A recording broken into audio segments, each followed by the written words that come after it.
Кога младите рано се изложени на никотин, кај нив се зголемува ризикот од хронични заболувања, се намалува нивниот професионален потенцијал, се зголемува притисокот врз здравствениот систем во државата и се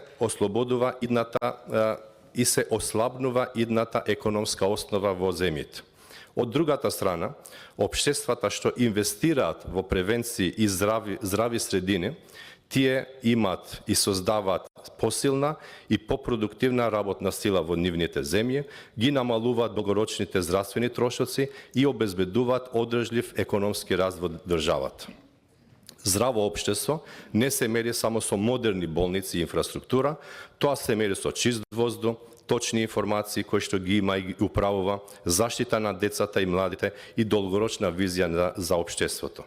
Македонија губи спрема проценките околу 4000 животи годишно како последици од пушењето тутун или тутунски производи, што процентално е многу поголема штета отколку што фентанилската криза го прави во Соединетите Американски држави.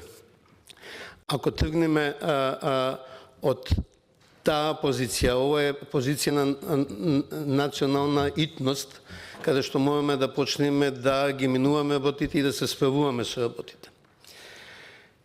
Втората работа е дека зошто децата ни се важни спрема податоците, 7 од 10 корисници на тутун и тутунски производи почнува да ги користат во малолетна возраст. И земајќи го обзир зависничкиот карактер на никотинот, создаваме доживотни зависници.